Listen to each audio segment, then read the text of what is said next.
Hello mga ka-OB! Magandang araw. Napakaganda ng araw ngayon. Kahit na medyo malamig. Hindi lang medyo, talagang malamig. Kahit na malamig maganda yung sikat ng araw. Napakaganda ng araw. Hindi nakakatamad, kumbaga. Hindi gloomy kasi. Mostly kasi pagka ganito, pagka nag-i-snow na, gloomy na yung panahon. Bihira ng umaraw. Pero umaraw ngayon, kaya naisipan ko gumawa ng longganisa. Nung nakaraan kasi may nabili ako na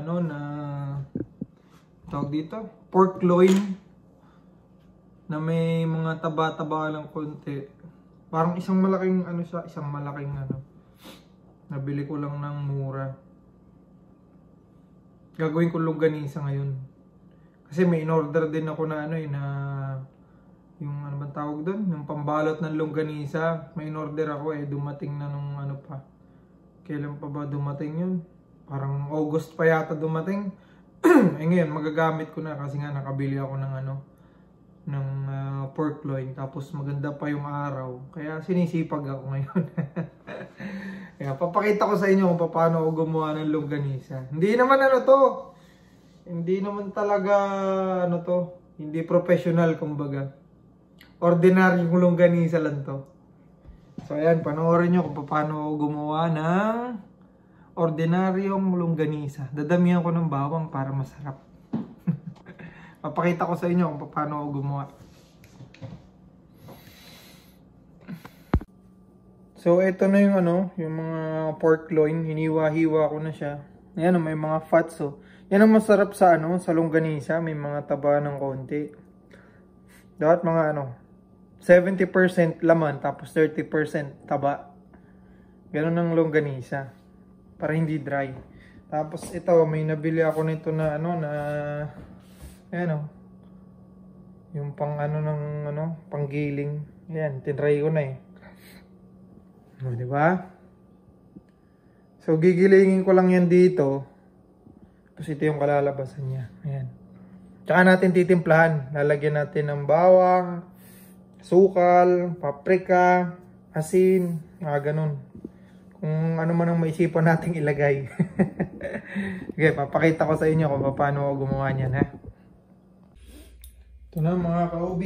Umpisahan ko ng timplahan to. So, napaka-basic lang nito. Ito, meron ako ritong brown sugar, paminta, asin, tsaka paprika. So, gagamitan ko lang to ng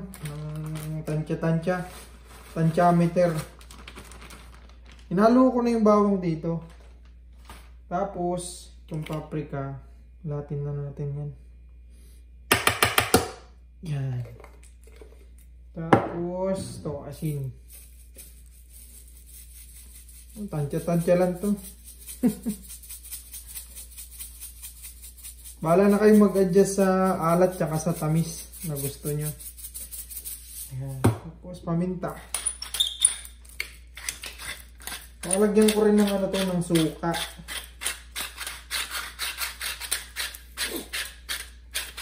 So, kanya-kanya naman tayo ng panlasa. Kaya bahala na kayo. Bahala na kayong mag-adjust ng mga panlasa nyo.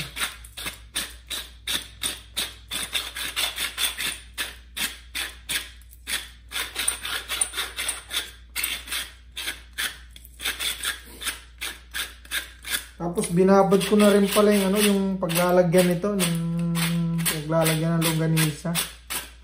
Hindi ito skinless Meron siyang yung edible na na wrap.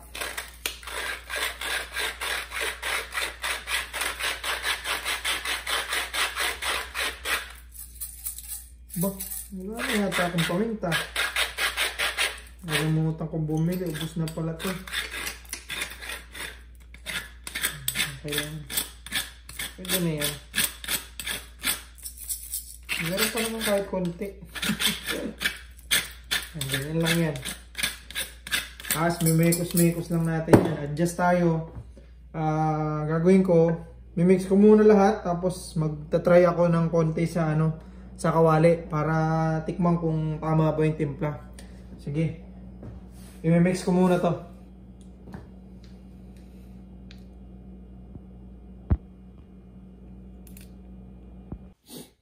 Ito na mga ka-OB. Natimplahan ko na siya. Ayan siya oh. Ganito yung itsura niya. Yan. Tapos, ito yung sinasabi ko na pambalot. Yan. Ganito yung itsura niyan. So, binabad ko na siya sa tubig para lumambot siya. Yan. Tubig oh. Yan. Ito yung edible na na wrap. Sausage wrap. First time kong gagamit nito. Kaya medyo hindi ko pa kabisado. Pag-aaralan natin kung paano. Nakikita ko kasi to. Binubuhol yung dulo yata nito. Ganito. Tama oo. Pinapasok nilang ganyan. Yan. Mahabang proseso pala to.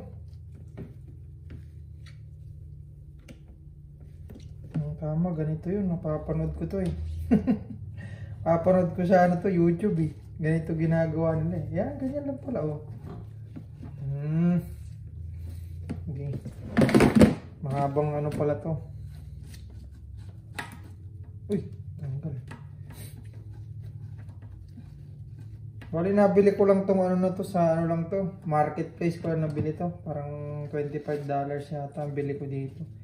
Sa na to, yung gilingan ng baboy na Meron kasi ako dati, yung mano-mano, nabali na.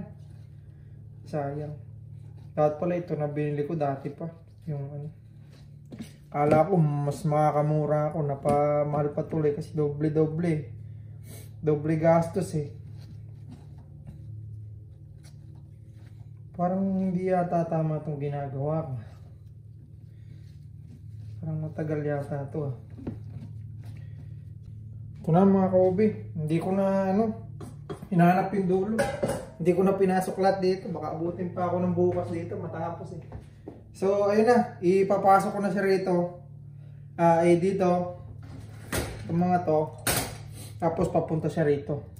So ganun na lang gagawin ko para mas mabilis.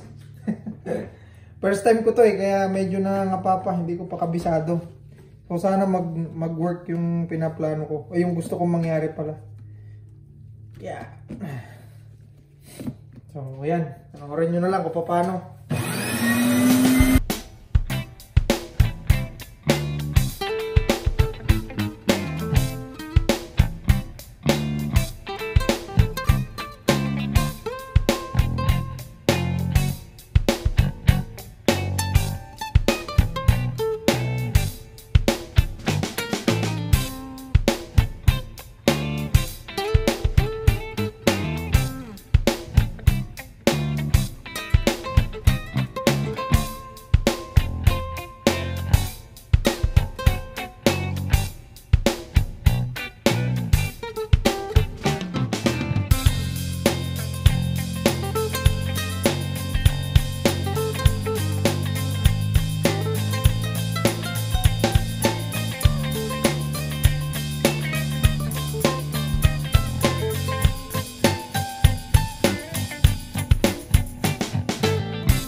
So ito na siya mga ka-OB.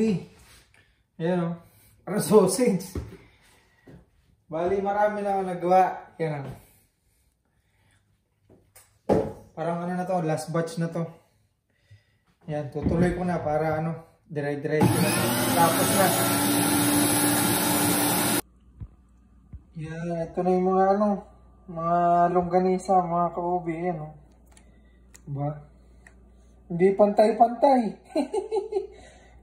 Mahirap palang ano, magtali nito. Hindi ko na ulitin to. Tapos bukas siguro, magluluto na ako nito para matikman ko na. O siya, sige. Bye-bye!